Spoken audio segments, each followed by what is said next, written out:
याचे दौरे देखील मुख्यमंत्र्यांसहित आम्ही सगळ्यांनी मंत्र्यांनी देखील ज्या ज्या ठिकाणी पूर परिस्थिती निर्माण झाली त्या ठिकाणी भेटी दिल्यानंतर पूर परिस्थिती आणि संकट शेतकऱ्याचं खूप मोठं आहे आणि शेतकरी देखील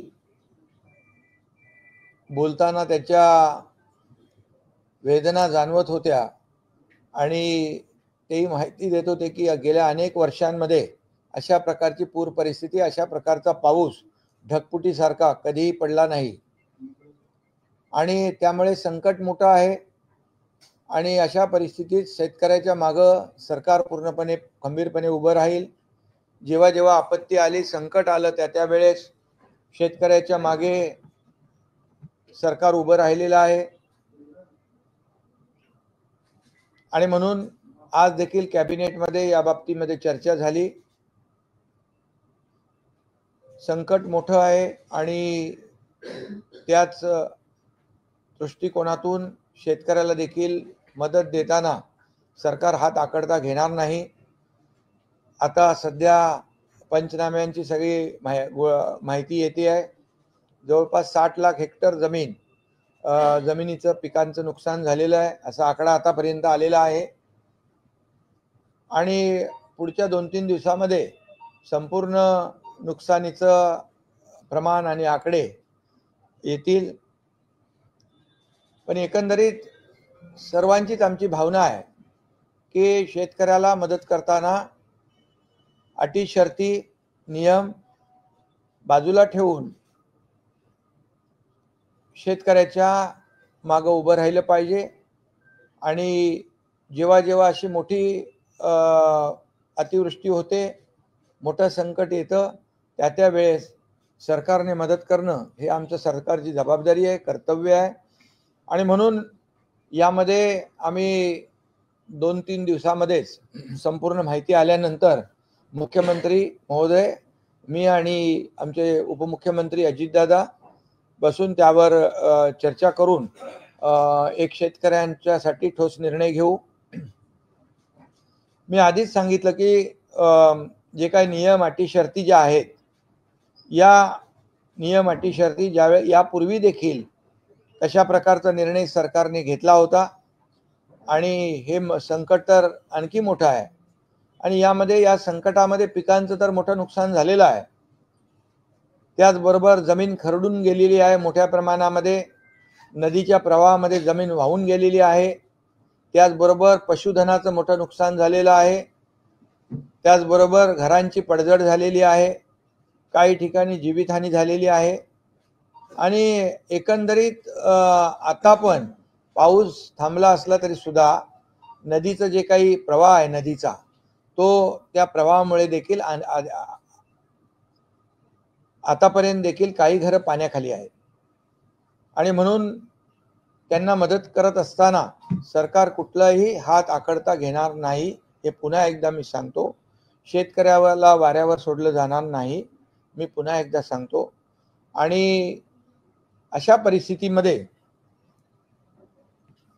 यामध्ये आम्ही केंद्रीय गृहमंत्री अमित शाह साहेब, सहकार मंत्री, त्यांनाही निवेदन दिलं, देवेंद्रजी आणि मी होतो शेतकऱ्यांच्या मदतीबाबत। त्याचबरोबर आमच्या तिघांच्या सहीचं पत्र देखील आदरणीय प्रधानमंत्री नरेंद्र मोदीजी यांनाही आम्ही दिलेलं आहे आणि नेहमीच केंद्र सरकार आणि मोदी साहेब शेतकऱ्यांच्या पाठीशी उभं राहिलेले आहे।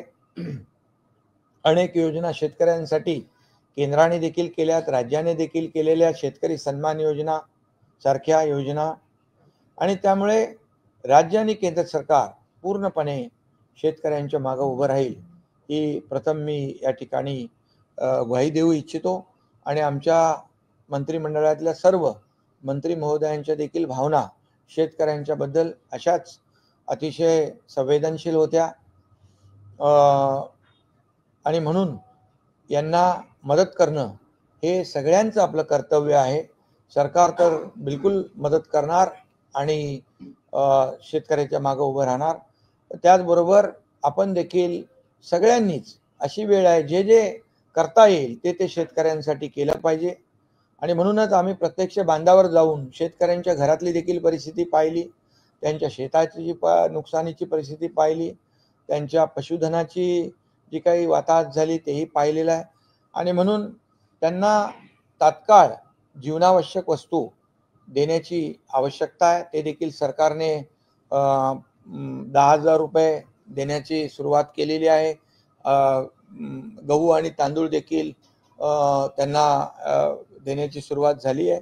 आणि अशा परिस्थितीत सगळ्यांनी एकत्र येऊन सत्ताधारी विरोधक किंवा असं काही याच्यामध्ये कुणी राजकारण करण्याची आवश्यकता नाही. मोठ्या प्रमाणावर त्यांना मदतीची आवश्यकता आहे.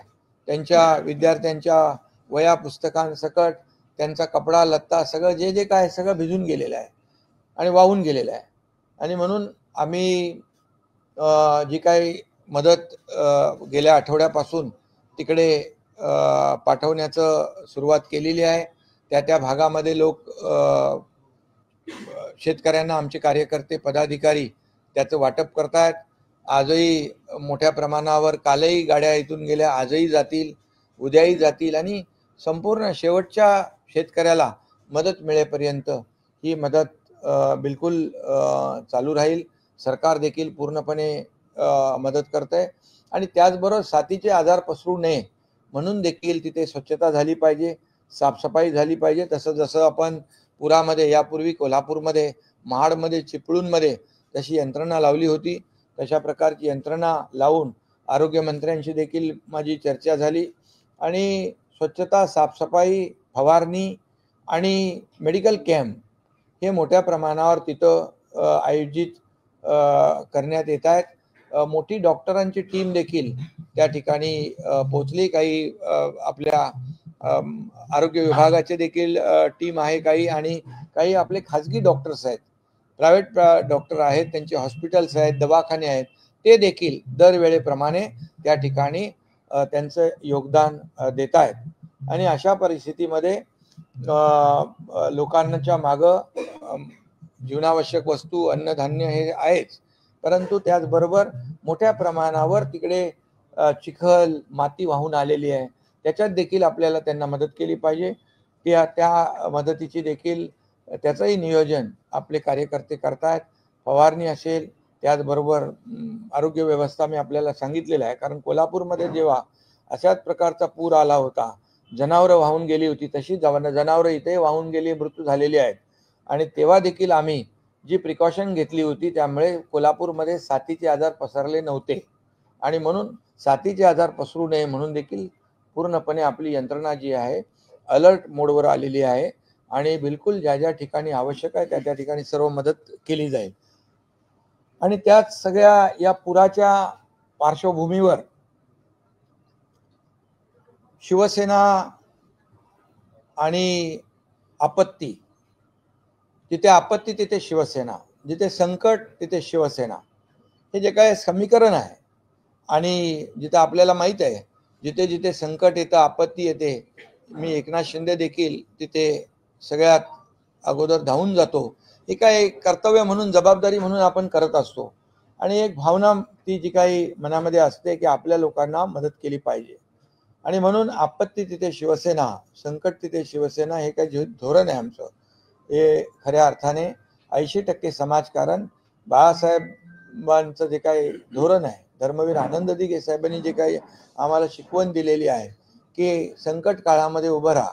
आणि म्हणून अशा पार्श्वभूमीवर पूर परिस्थितीमध्ये, मग महाराष्ट्रातल्या पूर परिस्थितीमध्ये मराठवाडा असेल, विदर्भ असेल, उत्तर महाराष्ट्र असेल, ज्या ज्या भागामध्ये पूर परिस्थिती आहे त्या भागामधल्या कार्यकर्त्यांना दसरा मेळाव्याला इकडे मुंबईमध्ये न बोलवता त्यांना आम्ही तुमच्या माध्यमातून किंबहुना या ठिकाणी त्यांना आमची यंत्रणा जी आहे त्या माध्यमातून देखील आम्ही सांगतोय की तुम्ही